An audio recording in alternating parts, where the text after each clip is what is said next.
welcome back to another episode of the Ads and Dunks podcast, exclusively brought to you by the Ausmerican Aces. We're your hosts. I'm Adam Treloar, and of course, my best mate on the other end, Joshy Dunkley. How are we going, mate? I'm good, mate. I just realised we're actually probably wearing the same kit. I've got a hat on, you don't, but might look a bit weird on the YouTube. Yeah, maybe, except I did actually consider wearing a hat because Iran, our great barber, well, mine, he obviously was yours when you were here. He canned the haircut on me today to watch the Lakers play. So I wanted to hide the hair because it's looking a bit messy at the moment, but I realised hats don't suit me. You don't like hats at all. You know that. You know that. You've told me that right from the start. I've got you in one before. Yeah, you did. My ears. I remember we said it. We sent it to Kim and she laughed at me. She said, "Take that off." Oh, yeah, geez, but no, we've got plenty to talk about, mate. What a week we've had. Obviously, both had a win, which is nice, and we obviously start our potties off every week with reviewing the game and what a special round it was for both of us being Anzac Day round. Obviously, the first one you've experienced, being away from the Bulldogs, and then obviously my one over in Perth, which has been a pretty tough destination for us of recent. So it was a good weekend for us. We'll start off with you, obviously. Able to get the job done against a really strong team of the Giants. They were able to, keep up with you for most of the game, but obviously you're ultimately able to run away with it. But what were your thoughts from the game? Yeah, I mean, it was a good game. I think, those types of games are always hard when you're going into state. That was our second one on the road, like you guys as well. Obviously, you headed to Perth and we went to Canberra again. So we're expecting their best. And like I sort of touched on last week, they've got some good players in their team and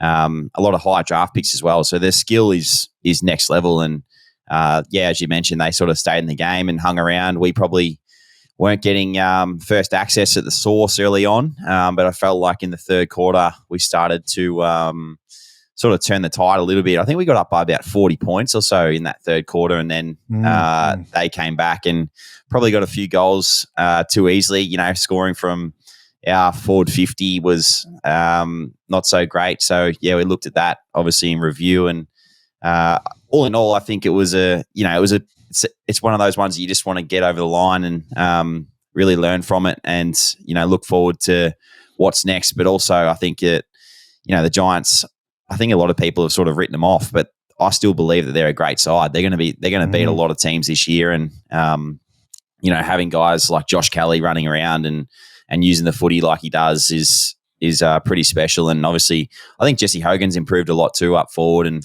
has been kicking some goals as well. So it was a tough fought win. I think we were pretty overly happy with the group, but I feel like we're only just scraping the surface of what we're capable of. So looking forward to the next challenge in Freo, which we'll probably touch on later on. But we'll talk about your game now, mate. I guess you obviously played Freo, so give me some tips and tricks to how we can beat them. Well, obviously it was a pretty hostile environment for us. You were a part of that game last year in the elimination final, where it was one of the loudest crowds that I definitely have played in front of.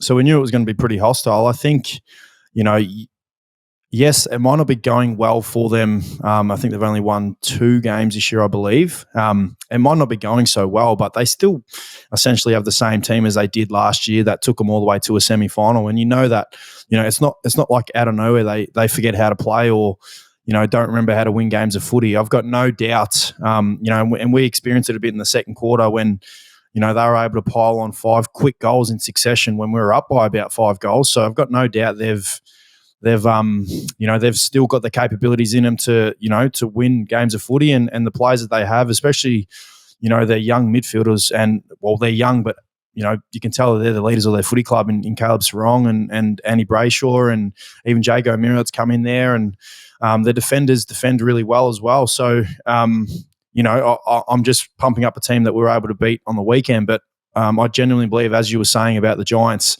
very similar in the fact that I think that they can, definitely turn things around. And, as soon as teams get, momentum and get a run on, that they're, hard teams to beat. And any teams in it, each game that you play each week, and we had this discussion last week as a footy club, we know that no team is easy to beat. Every team is in it.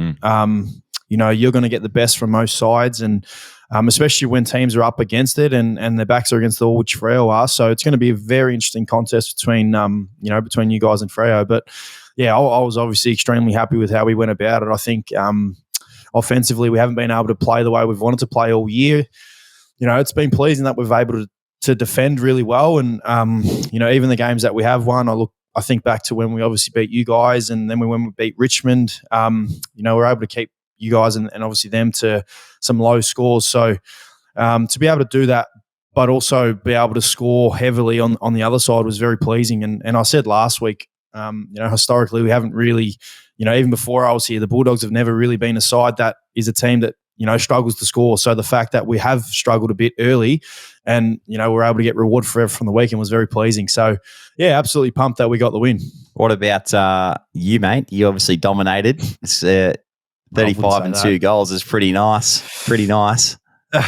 No. I was just on the end of all the hard stuff that Bonty does and Libba does and Nader in there as well. And you're selling yourself short, mate. You're selling it yourself short. No. It's nice. It's nice to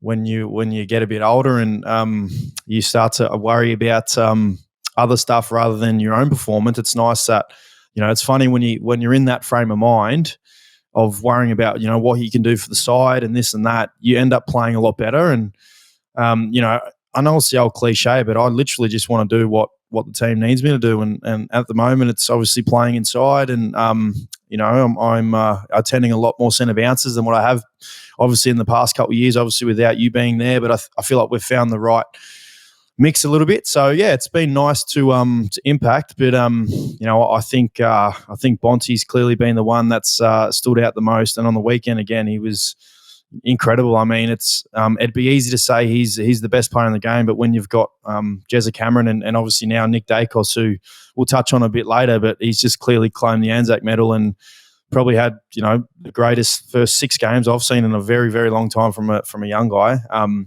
But yeah, Bonty's been incredible. But it's nice to nice to get on end of a few. But what about yourself? I was going to say before when you were talking about obviously you guys winning, and I obviously I got home and watched the game, and from afar you see that's a pretty even performance by a lot of players on your side, especially your midfield. You've got obviously Lachie Neale and Huey McGluggage in there, and Will Ashcroft. I think barring obviously Charlie Cameron, who was clearly a standout, it was a pretty even game from all of yous, where if you look on the other side, the Giants players had some players, like you mentioned, Joshy Kelly and Stephen Caniglio and these guys that just, dominated in terms of possession. How do you feel like you're going? I know you hold your performance in a high standard, and I always message you, say, well done, mate, you're unbelievable. And you'll always say something like, I just get playing my role or just doing this, when me from afar, I see the really good stuff you do. How do you think, how do you see yourself on the weekend, but how have you seen your first 6 games? Yeah, I mean, it's obviously different. I still feel like I'm getting used to playing with the boys, and obviously in a new team that has a different type of game style, where we probably don't flick it around as much as what we did at the Doggies. Even against the Giants on the weekend, as you touched on, they like to flick it around too. So in terms of statistics, it's probably come down a little bit, but I still feel like I'm having good impact without the footy in hand and with the ball in hand as well. So I'm making some good decisions, and I feel like I've grown and taken my game to another level in terms of the defensive side of the game as well. So helping the boys around me and as I do say to you over text, I think that playing your role and coming to this club was all about, I want to be involved in success, and for me, that's all I want to do. So what I can do for the team is what I will do every weekend, and I don't really care about the individual accolades, mate. I just, you know what I'm like. I feel like you're the same. We're both very similar when we talk about, we just want to be there for the team, and hopefully that helps us win games of football and, sees us there at the end of the year, which is what I think all players should play for. Definitely. So for me, yeah, as you touched on, I think the start of the year's been, I would say that I've been, average-ish. I feel like I've I've played some good games of footy and then probably some not so good games. Round one wasn't great as a team, but I feel like I'm still in a good position to really spring into the next little bit of games and I suppose get going, because I feel like all of our boys are playing that even contribution type of game style, and which is nice. I feel like you don't have to really rely on one or two people to get you over the line, which is always handy. Yeah, well, maybe I'm a bit biased, but I feel like you're flying. I always watch you closely, and I see the stuff that you do. And as you said, you complement each other extremely well. And I know the fans of the Brisbane Lions would notice the hard stuff you do. So well done. But I know something that would be probably irking you a little bit is the fact that you haven't been able to kick a goal yet for the new footy club. And I know obviously like going forward and kicking a goal, and I know it'd be frustrating you. When do you reckon you're going to hit the scoreboard? I've had 2 pings already. On the weekend, I had one where I actually got a free kick in front of goal for tripping, but I handballed it off and gave it to Hippie. So I've had a couple of cracks, but no, I'll get there, mate. I'll get there. It's funny because everyone, I've obviously kicked 0 goals, and what are we, round 7 this week? But last year I kicked 0 goals 9 to round 7. Did you know that? Did you? No, I actually didn't. Because I swear you had a couple of games where you kicked like 3. Early on, I'd kick 0 goals, and then my role sort of changed a little bit, and I went more forward. And then, so I ended up kicking. I think I kicked 19 goals last year. So hopefully, a similar thing happens, mate. And I get on the scoreboard soon. Like a wet sail. No, I reckon you will. I reckon you'll have a game where, like as I said, last year you had a couple of games where I swear you kicked 3 in a couple times. I reckon you'll do that in a game that's coming up soon. And then, as you said, you'll probably come home like a wet sail, which is great. Go up forward and take a couple of those hangers like you did against Geelong that time last year. Oh, hopefully, mate. Hopefully. But as I sort of touched on, I feel like I'm very confident that I'm going to be able to, continue to play that team footy, and it'll help me, learn. I don't know. It's probably a question for you too. Like, you've obviously moved around clubs as well. It does take time to really learn the game style and how the boys play, and where to run and what to do, and that's sort of my situation. But you can talk about it too a little bit. Well, I just think it's more like the mannerisms or the tendencies, I should say, probably not the mannerisms, the tendencies of some players and what they do. For example, like Bonte. When Bonte gets the ball, he's got such a long penetrating kick. More often than not, he's going to roll and try and hit someone as he should, because he's one of the best kicks in the game, versus, yourself or even Nader, who would, kind of handball it or whatever it may be, bring someone else into it, because that's the strengths that he brings. And I think, as you just touched on, it's a great point, because, from afar, it's hard to just expect someone to come into a new footy club, especially when they've been there for a long time, and absolutely set the world on fire, like it's nothing to him. When, as I said, and as you've just said, you got to learn the tendencies of what the players do, and that's probably the biggest thing. And that's the same as the player and yourself learning your tendencies and what you want to do and how you want to play, and the little mannerisms that you do. So, yeah, it's actually a really good point, because I think about my first couple of games of the Bulldogs. I was nowhere in my first game. In my second game, I felt a little bit better, but then it wasn't really till about the 4th or 5th game where, I was starting to develop. But then even then, over time, you still start to learn a little bit more. But you're spot on with that. What about Charlie Cameron? I feel like he's one of the informed players of the competition. He kicked. I said to Lobby on training the other day.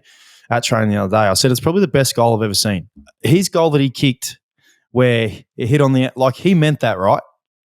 Yeah. Well, if you ask him, he definitely meant it. He reckons he got his hand to it, and we're watching the vision because he showed us a replay, and he's like nowhere near it with his hand, but his foot was obviously in the right place at the right time. But he 100% he would have meant it. Like, he's that kind of player that's just so freakish.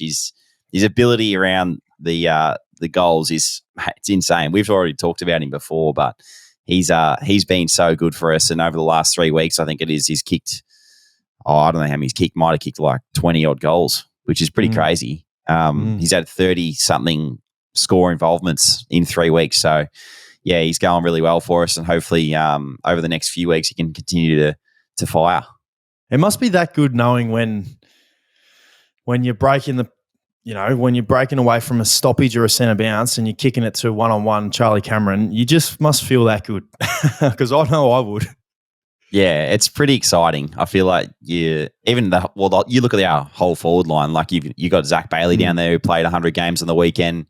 Cam Rayner's obviously down there as well, and then you've got our key forwards as well. So it's a pretty exciting forward line to kick the ball into because I think we talked about the preseason.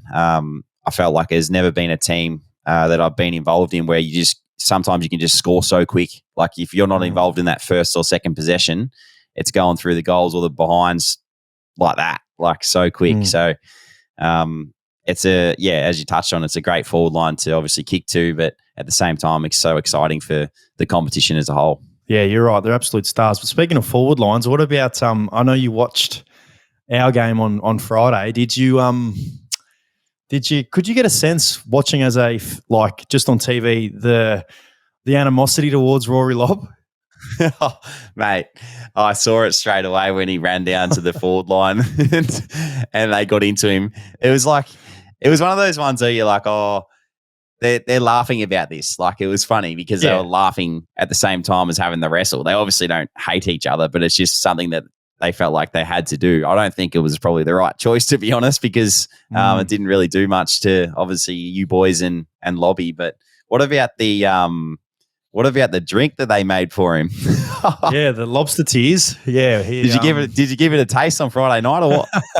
No, I didn't. I don't think any of us did. But we seen. I think BT on Roaming Brian actually gave him a can, and he I don't know. I actually don't know if he tried it, but it was pretty funny. It's as you said, it's all in good humor. But it's crazy that it just shows the passion that fans have. But it's crazy how fans take a lot of things so personal. And when it comes to footy, where the player at the end of the day, I've been through this myself, but the player at the end of the day kind of is like, oh, well, it's more just a job. You know what I mean? Like I'm creating to try and get, a different opportunity or whatever it may be for Lobby's reasons. He obviously has family reasons here. So we knew it was going to be very hostile for him. So it was pretty funny. I feel like he took it well in his stride. I think he played really well, but he wasn't able to hit the scoreboard, unfortunately. But I'll tell you what it did do. It added, some great spice in the game. And, you know what it's like when there's extra spice in the game. There's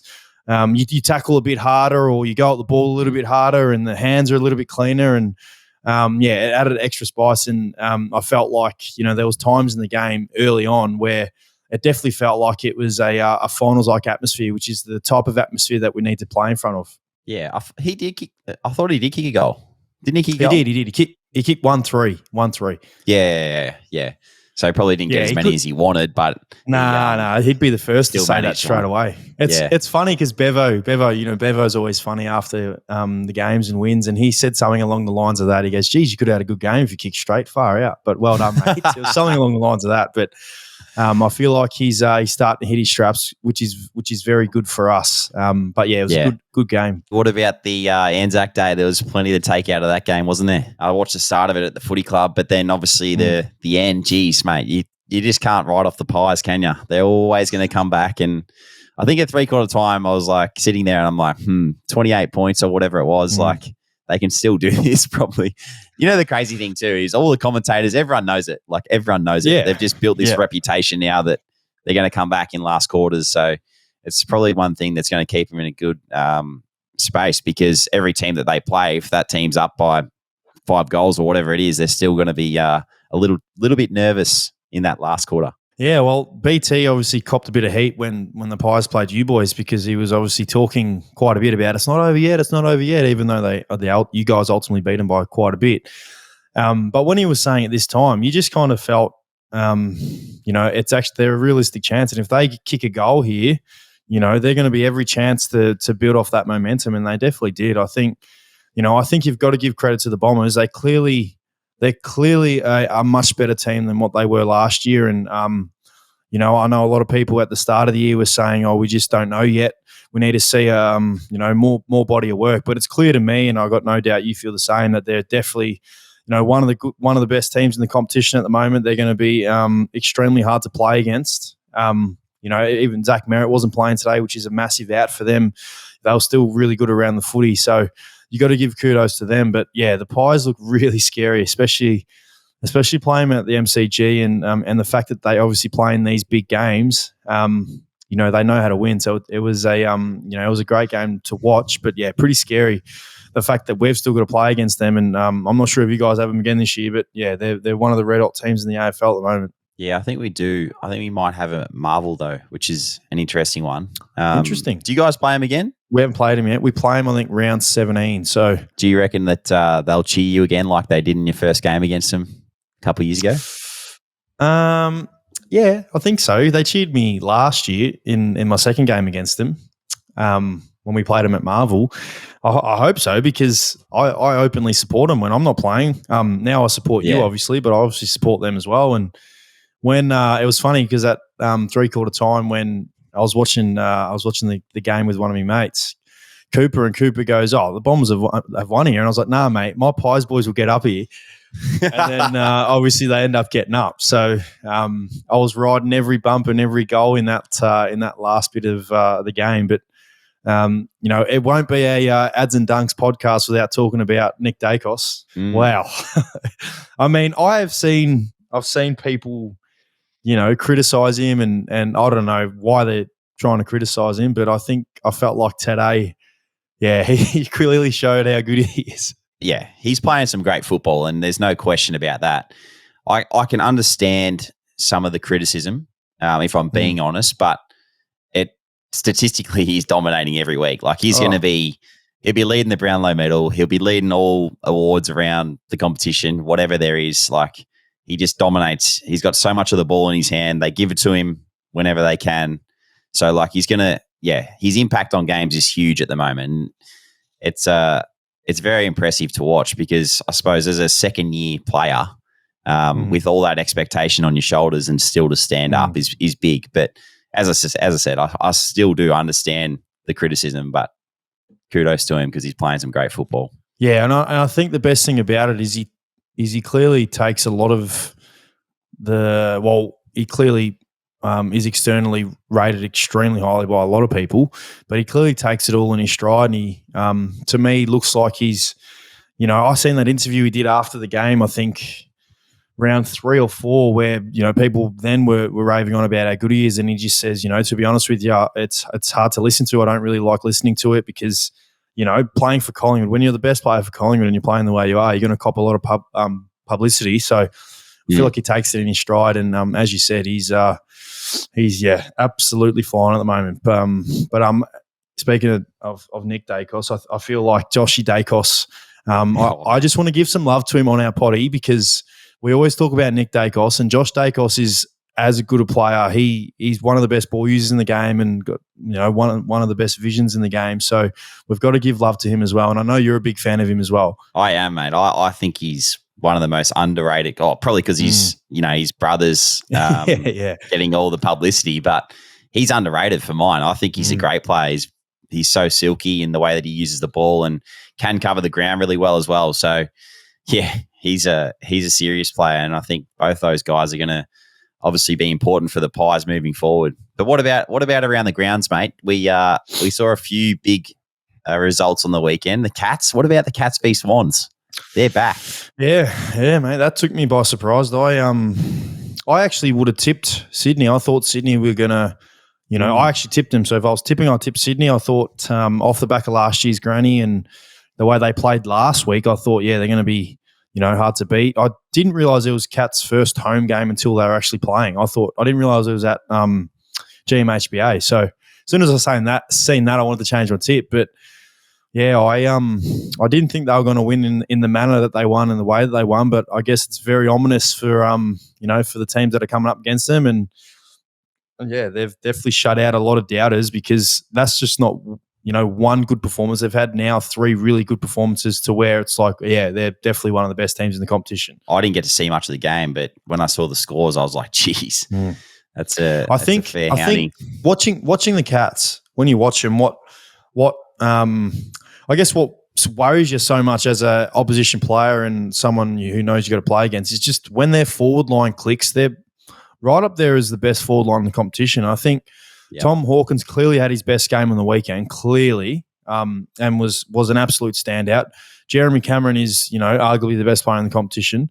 And then their small forwards, when they get to work and, when Stengel's up and about and Close is up and about and, Gary Rowan as well, he's very underrated for a player who, doesn't cop much attention or publicity or whatever it may be. When their forward line's up and about, they look really scary. And I think that was what really clicked for them, especially these last 3 weeks, but on the weekend, definitely. Yeah, I was checked the stats and I saw like all those boys fire, and they're going to be hard to stop if all that, as you mentioned, are up and about. But what about the Sainers? The Sainers have proved us wrong again against the Blues. Yeah, yep. That was another one. I was a bit. I thought it was going to be it was a harder game to tip. But the way they were able to win the way that they did in the end, it's just, it just blows my mind how. Because I don't think I've ever had a new coach come in and like play under, the circumstances that these teams have. I mean, I did my second year at the Giants, but we were still a new team. But like I look at, Essendon from last year to this year. I look at even North Melbourne, the way they started. I know they haven't won the last couple of weeks, but they've still played good footy. And then you look at the Saints with new coaches when they come in. It just blows my mind how much, because essentially they've got the same players as last year. Like they all pretty much are the same. They probably play a different brand, but it just blows my mind how much a coach can have an impact and change the way they play. And the Saints clearly, with Ross Lyon there and the coaches they have, are playing some good footy. Yeah, it's crazy. And to see if you look at the ladder now, like to see from, I think it's first to like 12th or 13th, it's like there's only like one win separating all those teams. Like it's such an even competition. We've touched on it plenty of times, but if you're not on, as you talked about earlier, against anyone, they'll just roll you. So it's great that the footy's, really like that. I feel like this year, especially more than any other year, is going to be really important to bank as many obviously wins as you can. So looking forward to what's ahead. But I've got one last one for you before we move on from footy or talk about a preview of this week. What are your thoughts on some of the tackling decisions? Not the dumping tackles, but like when you tackle now, if you tackle someone and they drop the ball, but they're trying to get rid of it, it's not considered a free kick. Oh, it's not. Oh, so you mean it's just play on? Yeah. What are your thoughts? Yeah, so do you see that? Yeah, I feel like it's a grey area, clearly. I feel like it's gone, like it's funny because these kind of, when they're spoken about, they're in the game. So what I mean by that is if it's spoken about in round one and there's, there's heat and attention on, potentially, or we're talking about sling tackle, all the sling tackles are going to be, closely magnified and closely watched. It's the same as what you've just said. And now that we don't really talk about it, it's like it's the umpires, it's not really in their front of mind. So they just play it on. Yeah, I understand what you're saying. I feel like it's something that needs to be spoken about again because some players are not getting rewarded for good tackling. Because you know how it used to be incorrect disposal. So if you tackle someone and they don't correctly dispose of the ball, then that's a free kick, which now it's like, if that person just literally just gets rid of the ball, it's play on. Yeah. Yep. No. Do you see that? I saw. I was watching today, Anzac Day, and I'm like, there's like 5 holding the balls in this quarter that they just haven't even paid. Well, there was that just purely one because the ball's gone in the last quarter. Do you remember that where Bo McCreary tackled? I think it was McGrath, and he clearly, like in the slow motion, misses his hand and throws it out, and it's play on. But no, I get what you're saying. I agree with it. I feel like the tackler's not getting rewarded, and then then what happens is the tackler sprays the umpire and then gives away a free kick for dissent. Yeah, usually is what happens. I did see something funny before we talk about the preview. Did you see the video? You might not have seen it. First Crack on Fox Footy do like they're like the analytics of the game. Lee Montagna and David King and I think Anthony Hudson. They did the Western Bulldogs Handball Club. Did you see that? I did see that. Did you see it? It was so funny. It's funny because the handballs that I had there was one of them where I handball it on the outside. Do you know what I mean? So say you got a handball with your right hand there, you handball it on the outside. You know how I used to always practice that with you at the footy club, but I still do it. I did a couple of them in a game, but they're actually a handball. It's technically a handball. It's just it's an art. Yeah, it's an art. It is an art. It's a skill. I would say it's a skill because you used to practice them a lot, and now it's obviously coming out in your game. Well, let's be honest. Lachie Neale, who's probably the best hands in the competition, does it all the time. He does those outside handballs where, you know, because I'm better on my left hand, and I think Lockie's better on his left from memory. You would know. He's right. I reckon he's right. It must be his right. But because he's so good on his right, he doesn't have to use his left. He just uses it. Yeah, anyway, it's just funny. I seen it come up, and I thought you might have seen it and had a laugh because there was one where I was running at full pace and handballed it the other way. It just made me laugh. But no, there was a couple of little throws in there, I reckon. Oh well, I don't think they're throws. I think Libba looks like he, you know, the way that he looks looks like he throws it, but he's not throwing it. We're not.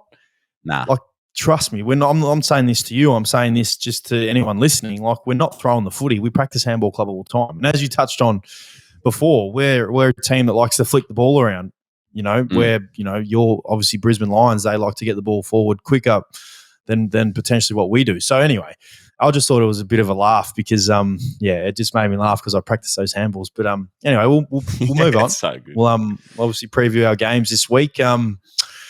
Mentioned a little bit of the Freo opposition that you're going to come up against, but you've got them this week. Saturday Arvo. Have you played a early Saturday Arvo game yet this year? Other than Mount Barker, not at home. So this will be our first home game Saturday Arvo. So looking forward to hopefully it being nice weather up here and in sunny Queensland, mate. Looking forward to obviously, as I touched on earlier, to play against Freo, who are. Oh, we know that they're going to be obviously copying a lot this week in the media. Obviously, know what Perth's like, and they obviously haven't had the ideal start to the season, but they're going to be firing, and I think all their players will be revving themselves up for, you know, hopefully taking a big scalp against us. So we're going to have to be at our best, and that starts at the source. I feel like every week we talk about that. You know, battle of the midfield, and they've obviously got some great players in there, and recruited Luke Jackson as well. So.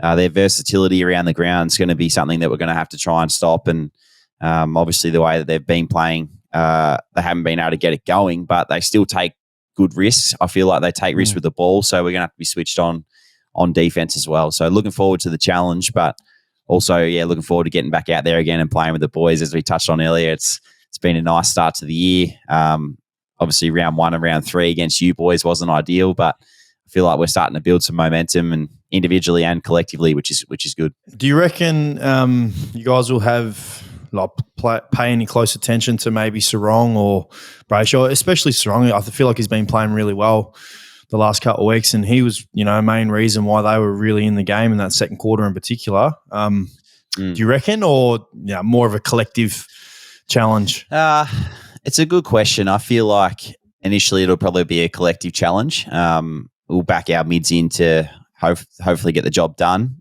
But if he does start to get on top, like, you know, I like to go to some of the more dangerous players in the opposition team, mate. So I'd probably try and do that off my own bat if that was the case. But yeah, he's been very important for him, as Andy Brayshaw has been, and the guys around that as well. So I'm not sure. Did you boys get much time into him, or was it a collective thing? Because we'll probably do what you did. No. We needed to get more time to him because he was flying in that first half. We actually sent, I think Toby McLean went to him for a little bit, but other than that, we in the second half just really tried to narrow in our focus. But as I touched on earlier, they've got some quality in that midfield, and you chuck in Jago O'Meara, like I said before, Will Brodie, who obviously had his best season last year. It's going to be a good challenge for you guys, one that I know no doubt you guys will hit head on. So it's going to be a good game. And what about yours, mate? You've got the Hawks at Marvel at 4:35, so straight after ours. I might not be able to watch that first half, unfortunately. I know. That'd be the same as watching yours. I might be able to get half an hour, but I don't have to leave half an hour earlier like I did last year when I used to go to your house to get a lift in. Well, I think, you know, what we've been talking about, just on this episode now, talking about not taking any team lightly. Obviously, Hawthorn are down the bottom end of the ladder, but I don't feel like it reflects, you know, how well they're going. I feel like they were very unlucky not to win on the weekend against a really good side in Adelaide. You know, they're clearly refreshed and playing an exciting brand of footy. You can tell that they want to really take it on, and they're going to be a challenge for us. We've got to make sure that you've spoken about source pressure, which I know we both our teams pride ourselves on. But one thing that we've done really well is defend the ground really well. So I just know we're going to have to do that against a team that is young. You know what it's like coming up against a young team who kind of have nothing to lose. They, going to be bold with the footy, try and take the game on, and we've just got to be at our toes and try and stop that, and hopefully keep building on our offense the other way, which is what we haven't been able to do consistently. So I feel like the fact that we were able to do that on the weekend, and our forwards were able to, get some shots on goal. I think, I don't know how many scoring shots we had, but I know Jamar and Naughty and Lobby had quite a few shots on goal. I think they had maybe 16 shots on goal between them, and they weren't able to, kick straight as a whole. So if we're able to kick straight and really give them a look, hopefully that gives us a good chance to get on top. And it'd be nice to string some wins together. So, we're definitely going to, take this game as serious as we can, and go out there and try and get the job done. We need to do that if we want to, play some really good footy going forward. So, looking forward to the game. And something else I'm looking forward to is Kimmy's actually playing down here. So she's playing right before me. So she'll be able to come straight over to Marvel and watch us play. How good's that? That's very convenient. I know. Mate. So it's extra exciting for me and for the fam. So yeah, hopefully we can get the job done. As I said, it'd be nice to get a bit of a roll on here and get some wins on the board.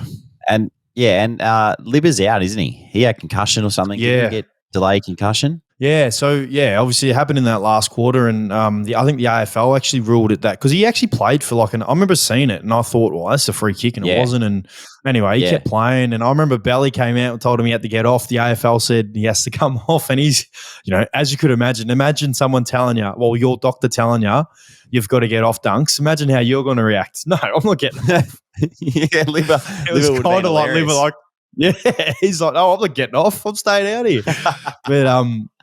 But that's just how competitive and driven, motivated players are, especially when you feel like you're okay. But unfortunately, Libba misses. But before we move on from previewing the game, it'd be rude of us not to mention the fact that it's Bonte's 200th this week. He's obviously a former teammate of yours and a current of mine.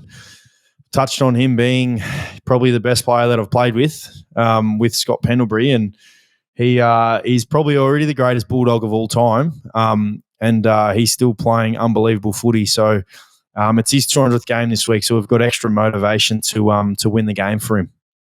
Yeah, I was actually gonna touch on that myself before you jump the gun, mate. But yeah, it's a massive achievement, and obviously he's been a great player for such a long period of time. And personally, I wouldn't be the person or player that I am today without learning some of the tricks of the trade off him. So.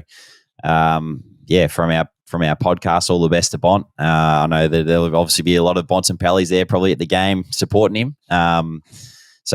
Looking forward to seeing him run out there, and hopefully you boys getting the job done for him, because as you touched on, he's probably going to go down as the greatest Bulldog of all time.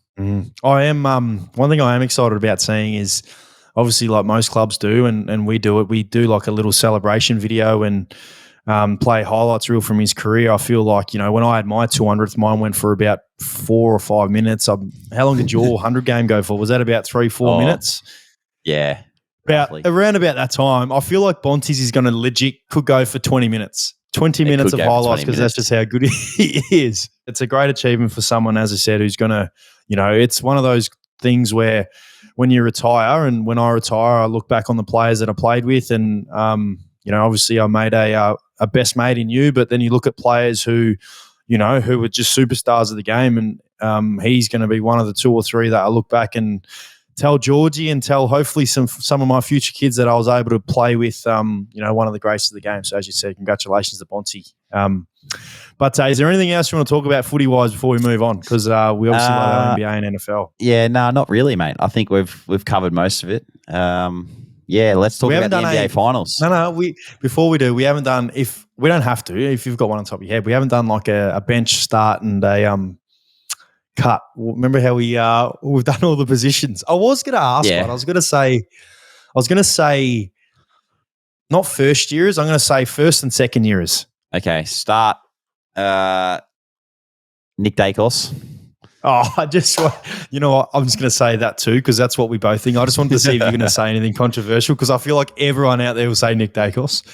I'm going to bench. These three players are going to be on my team. So I'm going to bench Sheasel and I'm going to cut. Who have you got? Well, I'm the same as you. I'm going to start Dakes and bench Sheasel just because I feel like he is going to be a star. Well, he already is showing those signs. I always forget how to pronounce his last name, but he's that forward that plays for St Kilda. Mateus Philippou. There you go. Philippou? Is that the one that you're talking about? Yeah, I didn't want to get his name incorrectly. Yep. I'm going to say him because you speak about the Saints and how well they're going. Yeah, he's playing well. Who's the big key forward that got rubbed out? Who was that? Because he's been going well too. I think he's a young player. Anthony Caminiti. Anthony Caminiti's the other one. Yeah. And then there's obviously Will Ashcroft who would be right up there as well. But sure, Lashy. But he's already my teammate though, mate. I don't need to. He's already my teammate, so I don't need to. If that's the case, then I'm going to say Artie Jones as well. The Mighty Bulldogs. But we'll move on to the NBA Finals. It's been an interesting first week. Well, yeah, the playoffs. Yep. You corrected me on that last week, mate. I just did what you just said last week. That is so bad by me. You've clearly been watching. Have you seen the whole LeBron and Dylan Brooks back and forth through the media? Yeah, I've seen most of it. I just I cannot believe that Dylan Brooks even has the audacity to try and do something like that to LeBron. And then even his quote when he was talking about, what did he say? He said something like, I don't respect nobody or something like that. Like, if you're playing against LeBron James, like, you are not saying that. He's one of the great, if not the greatest, he is one of the greatest of all time. So top two. Just don't say that kind of stuff. What do you think? What do you think his team thinks or his teammates think? Well, do you think that they think anything of it? They're probably like, mate, what are you doing? Like, this guy, like Ja Morant, like, he'd be like, what are you doing, mate? Yeah. Just settle down. Well, it's kind of funny because Woj, who's cannot pronounce his last name, Wojciechowski maybe, he's the guy that releases all the NBA news. Yeah. He's the guy that always does the first news. And he actually said something yesterday that Dylan Brooks was actually going to get traded. They couldn't come up with a trade. There you go. This year. So maybe they've said to him, you know what? Why don't you go out there and be a villain? Go out there and just start stirring the pot and bagging players and get stuck into the king, even though he's the second greatest player of all time. But it clearly hasn't helped them because they're 3-1 down and it's the number 2 seed versus the number 7 seed. So it's been an interesting series so far. And Anthony Davis actually hasn't played that well either. So it's an interesting one. I feel like the Lakers are going to get the job done there. It's going to be Yeah, I do too. History's against teams that go 3-1 down. It's very rare that they come back. I know it's happened a couple of times, but it's good. It's good because the Lakers will play Phoenix because Phoenix, they're going to beat the Clippers. They're 3-1 up, no Kawhi Leonard. So I seen Stephen A. Smith the other day say, and he's the most controversial bloke out there, he said he is the most question marked, not these exact words, but pretty much just what he was saying. He's the most question mark with quotations, superstar of all time. And the reason why he says that is because he is a superstar, but there's a question over it because he kind of let his team down a lot of the time. And the fact that he's not playing, what's your thoughts on that? I can understand that kind of comment, but you can't go past how good he is and how good he's been and the moments that he's stood up. So I feel like the proof is in the pudding for him, well, it is. Especially. But yeah, I can see where that's coming from because he is a lot of the time, not a lot of the time, but he's got some, obviously, as most people would have got issues in their lives and and obviously injuries as well. So, yeah, it's tough when you're going through that kind of stuff. And they've had no Paul George or Kawhi Leonard for pretty much the whole series. So, as I said, they're not going to win. Phoenix are going to beat them. So, it's cool. It's going to be KD, LeBron, West semi-finals, which is exciting, which is what I want to see. Yeah, that'd be cool. And what about the other one, the Warriors Kings? There, obviously, the Kings are up 2-0, and now it's 2-2. Yep, it's pretty exciting. Well, it is. I've got a bet with Rubes at our footy club. She works in the social media side of things, and she's a mad basketball fan. Loves her basketball. Loves the Warriors. And we were sitting at dinner when we were in Perth last week. We're at team dinner, and she NBA came up, and they were 2-0 down. And I said, "Oh, the Kings have won." And we were just talking about important players, this and that. Anyway, I came up to having a bet, and the bet between each other, and she's come out and said, "No, the Warriors are going to win," and I came out and said, "No, the Kings are going to win." So the only thing that wipes the bet off is if one of the key important players that we came up with gets injured. So De'Aaron Fox and Sabonis for Sacramento, and Steph Curry and Andrew Wiggins, and that wipes the bet. So not sure if you've seen today, Joshy, but De'Aaron Fox broke his finger, so he's questionable to play the next game. Oh, so the bet's over. Our bet. Well, I'm going to stick fat with my bet, and no, because I still genuinely believe the Kings will win. Because this is why, right? You can't just turn things around away from home. Like historically, throughout a season, you can't just do it. And the Warriors have been one of the worst teams away from home. They've lost these 2 games away from home. They lost both times away from home. These next 2 games that are getting played in Sacramento, what's to say that they're just going to beat them when they haven't been able to do it all season long, and they lost their first 2 finals at home? Like, how are you just going to say, oh, they're going to come out and win? Oh, it's playoffs and it's Steph Curry for mine. I understand that. Look, I understand that. I just can't. Yeah, I just am seeing the Kings win. What do you think of that series? No, I think the Warriors get the job done. I said to a couple of the boys, even when they were 2-0 down, I said to a couple of the boys at the club, similar thing. We were sitting in the locker room and chatting about it, and I was like, they'll come back. I think Lockie's a Warriors fan, so I was like, I feel like the Warriors will get the job done. So. Yeah. Look, it would not surprise me. I mean, I was a lot more confident when they were 2-0 up. I am a little bit worried, but I still think the Kings will win. I think at home, as I said, the Warriors away from home, they haven't done it all year. Like, what's the change? So anyway, we'll wait and see. Time will tell. What about Jimmy Buckets Butler scoring the 50+ today? See, I love this guy. I'll tell you why I love him is because he clearly doesn't worry about the regular season. Clearly does not worry. It's pretty funny. Mate.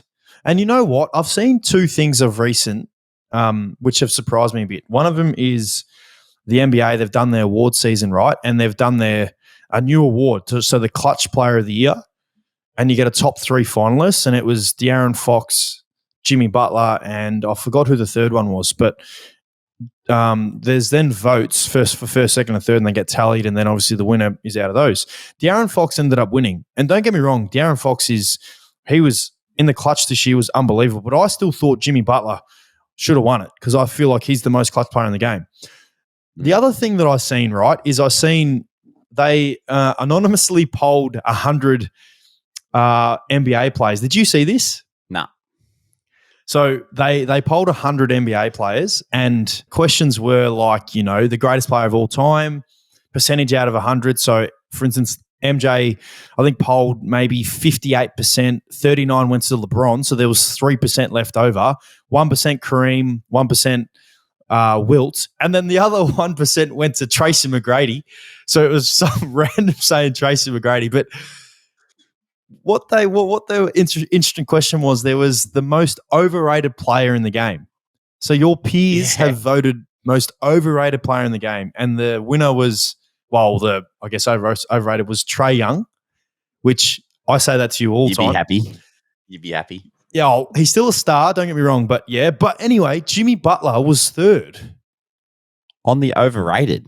Yes, yeah. So second was Julius Randle, and then it was, I think, Jimmy Butler and Pascal Siakam. He was third. So players have, yeah. And I'm like, there's no way this guy's a star. Anyway, today he's come out and dropped, I think it's the 6th or 7th highest postseason score by an individual ever. And I clearly showed that he's not overrated. Who do you think wins that series?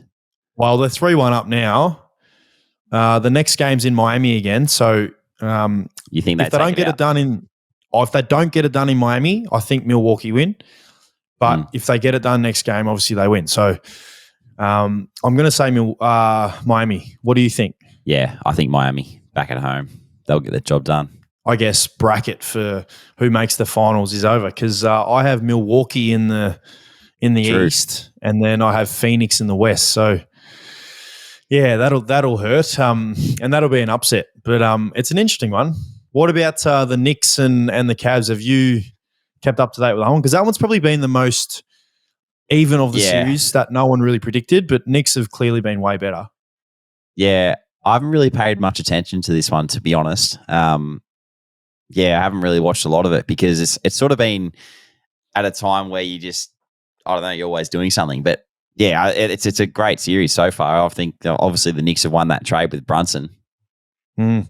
Well, it was either Brunson or Donovan Mitchell, and Stephen A. Smith actually wanted Donovan Mitchell, and because he's a very vocal Knicks fan, and clearly in this series Brunson has been the far superior player. So it's an interesting one because he was second fiddle to Luka at Dallas, and now that he's had the chance to take over his team, which you don't usually see that much because sometimes, those players, so Luka makes Jalen Brunson better.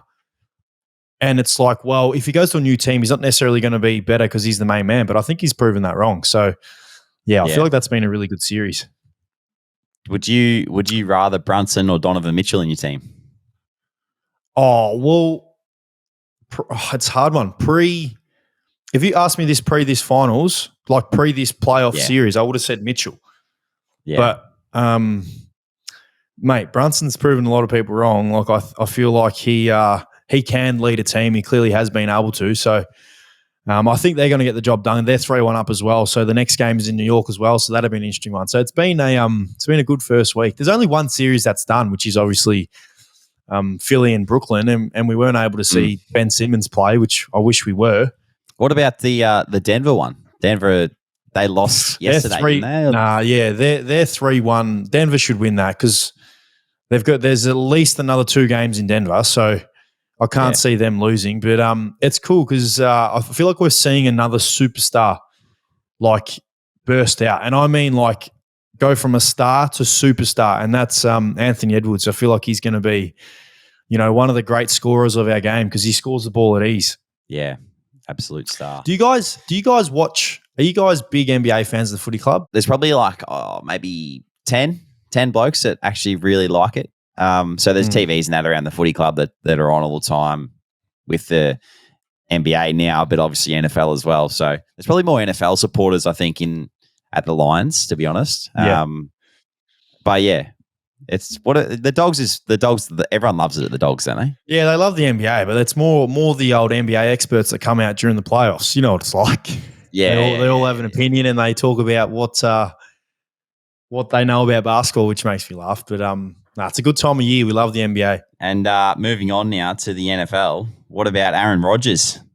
Is it Jet finally? Mate, it's just been a matter of time. That's all it's been, a matter of time. And he's finally there. It's an interesting one because, he was vocal about making sure that Alan Lazard went there. And obviously Alan Lazard went there and now he's there. And it's an interesting one. I mean, I feel like it needed to happen. He needed to leave Green Bay. He's got great offensive skilled players on the roster. So it's going to be an interesting one. What about the trade? So I'll read it out. So the Jets get pick number 15, Rodgers, and a 2023 fifth-round pick, which is number 170. The Packers get pick number 13, a 2023 second-round pick, a sixth-round pick, a conditional 2024 second-round pick that becomes a first if Rodgers plays 65% of plays. Oh, well, Well, you just think the drafts because I always just think the drafts because so I'm going to say Green Bay won the draft because won the pick, the trade because they got the picks. And you can turn, mate. We've seen, Tom Brady, perfect example. He's the last pick in the draft, second last pick, and he's the best player of all time. Aaron Rodgers was a later pick, So, and you're giving up a 38 or 37-year-old quarterback, and you can tell it just doesn't work sometimes. So, I think Green Bay won. It blows my mind how, I don't think it's close to any other sports out there where they give up heaps of draft picks. I don't think teams do that the way the NFL does. Yeah. And like futures and all that kind of stuff, it's the NFL do it pretty well. I know we haven't, spoken. We finished with the AFL, but a quick question on that. Did you see there was a report today about trading players without them kind of knowing? Do you know what I mean? Consent. So, their consent. Did you see that? What's your thoughts on that? Yeah, I did see that. I find it so bizarre that that would even be considered, to be honest, because it's like we're not.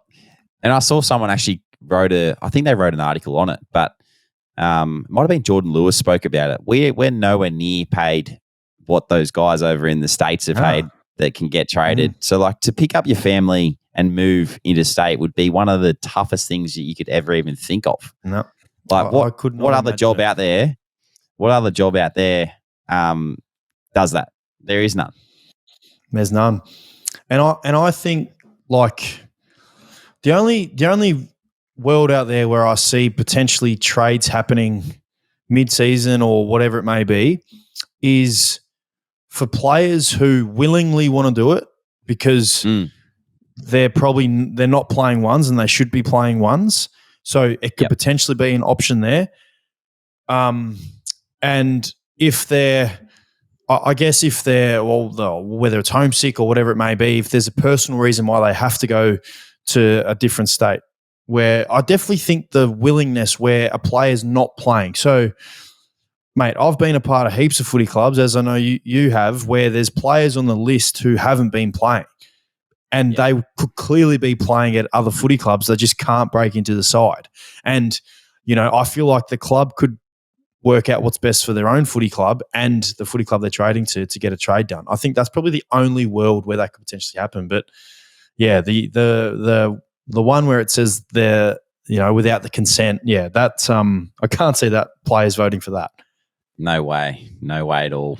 I thought I'd throw that out, but we'll quickly touch on the rest of the NFL before we wrap it up. Did you see, obviously, with Aaron Rodgers going to the division that he's in now, there's Mac Jones at Patriots, Josh Allen at the Bills, and Tua Tagovailoa at Miami, which clearly makes that an exciting quarterback division. I think on paper you'd say the Bills will win that division, but I personally think Miami. I think Miami are a dark horse next year or next season. Sorry, I feel like they're going to be very good, especially if Tua, if he can stay healthy and obviously not get concussed again. I feel like they're going to be a challenging threat to a lot of teams in the comp. Yeah, well, with Tyreek Hill and Jalen Waddle being their two gun receivers, I mean, they're the two quickest receivers in the game and they play for the one team. Imagine trying to guard them. I mean, you've guarded Antonio Brown at practice. Imagine practicing against those two. Yeah. What about the rumors of your boy Derrick Henry, mate? He's going to get traded to the Philly Eagles. I don't want it to happen. The only reason I don't want it to happen is because it'll just break my heart because he probably does not end up being a first or second round fantasy option because when you've got a dual threat quarterback in Jalen Hurts and then you've got, AJ Brown and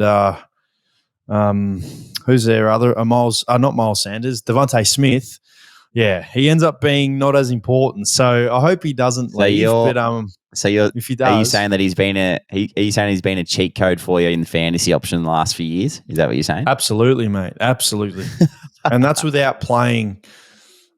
Well, they have been okay. The last couple of seasons they haven't been. Last season they weren't the best. The year before they were good, but from a fantasy point of view, from a team point of view, I'd be pumped for him because he's going to go to one of the leading contenders. But from a fantasy point of view, I don't want him to go to to Philly. I want him to stay at the Titans. I just want him to get a better quarterback and a couple better receivers. Wow, see how they go, mate. We will see how they go. Hey, and before we finish, I just want to say one thing. It was a good weekend for all of us because everyone got up. Did you notice that? Oh, yes. Speaking of, your team is your Netty team, the Thunderbirds. They're flying. They will definitely be the premiership favourites as we speak. Oh, no, I don't think you can take it away from Perth. No way. Perth are always good, but Thunderbirds have been really good. They have been. They won by 1 point on the weekend, for those wondering. There was a goal shot, a 2-pointer shot on literally nearly on the siren. It was insane. And then the Firebirds obviously got their first win as well. So that's great to see and good to have everyone obviously winning games of sport around the the nation, mate. It's the same as this week and the rest of the weeks moving forward. That'd be nice. Your theories are working well, aren't they? If you win, they are.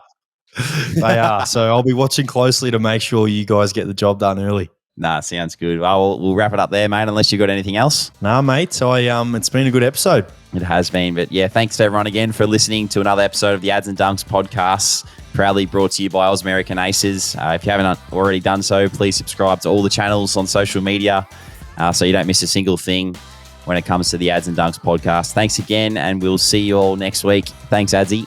See you, mate.